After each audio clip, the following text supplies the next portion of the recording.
have heard it before, maybe in a concert hall, maybe in a movie, maybe drifting out of a church on a cold December morning. That moment when the voices rise and the whole room seems to hold its breath. And what you probably did not know is that the man who wrote it had lost almost everything before he ever put pen to paper. Stay with me until the end, because this is not just the story of a piece of music. It is the story of what one human being chose to do with failure, blindness, heartbreak, and the very last years of his life. And it will change the way you hear that music forever. Meet George Frideric Handel, born in Germany in 1685, the same year as Johann Sebastian Bach, which is either an extraordinary coincidence or the universe simply deciding to be generous all at once. From the very beginning, Handel is unstoppable. He composed his first pieces as a child. He masters the organ, the harpsichord, and the violin before most boys his age have figured out what they want for breakfast. And by the time he reaches his 20s, he is already one of the most celebrated musicians in Europe. He eventually settles in London, and for a time, life is extraordinary. He writes operas, one after another, and London cannot get enough of them. He is famous, well-paid, and at the very center of the musical world. And then, as it tends to do, the world shifts. Opera falls out of fashion in London. Audiences move on to new entertainments, new composers, new sounds. And Handel, who has built his entire reputation and his entire fortune on Italian opera, finds himself suddenly and almost completely alone. He goes bankrupt, not once, twice. He suffers a stroke that temporarily paralyzes his right hand, the hand he composes with, the hand without which he is, as far as the musical world is concerned, finished. Most people would stop at this point, would accept the verdict that the world had delivered and find a quieter way to live out their days. Handel does not stop.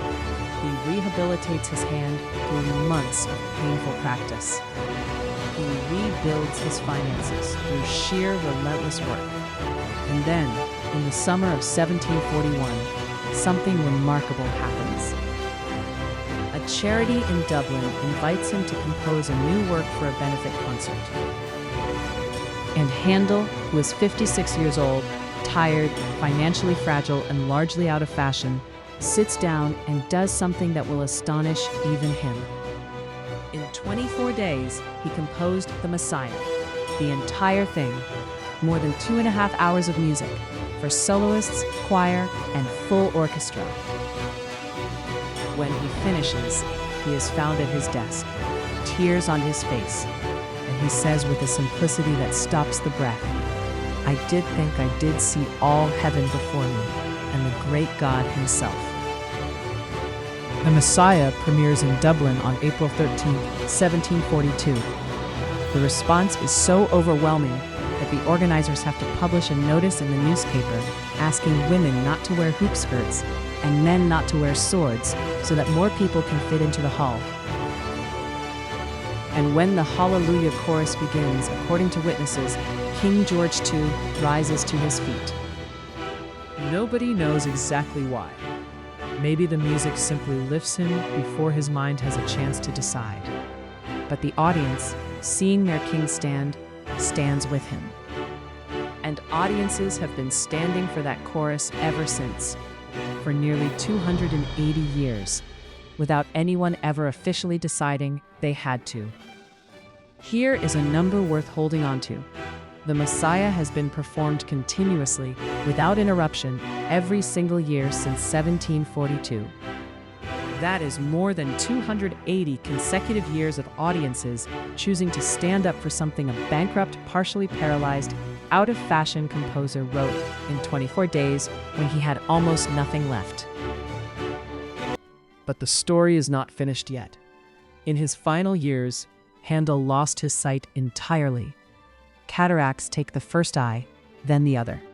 He undergoes 3 surgeries, all unsuccessful, performed by the same surgeon who operated on Johann Sebastian Bach.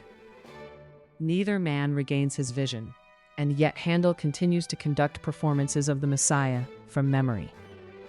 Standing before his orchestra and choir, blind, conducting the music he knows so completely that he carries every note inside him. On March 3, 1759, 8 days after conducting what will be his final performance of the Messiah, George Frideric Handel died peacefully in his London home. He is 74 years old. He leaves behind more than 600 compositions, a city that mourns him deeply, and a chorus that will make strangers rise to their feet for centuries to come. A man who went bankrupt twice. He lost the use of his hand, who lost his sight. He who outlived his own fame and clawed his way back through sheer stubborn love of his work.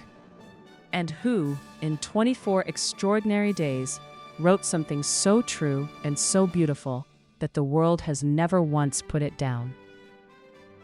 And that makes me think about you, about the stories in your own family of people who kept going when every reason to stop was stacked against them.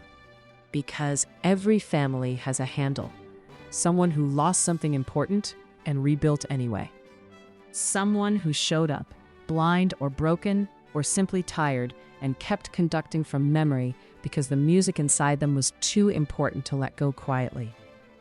Those stories deserve to be written down, not because they are famous, but because they are true.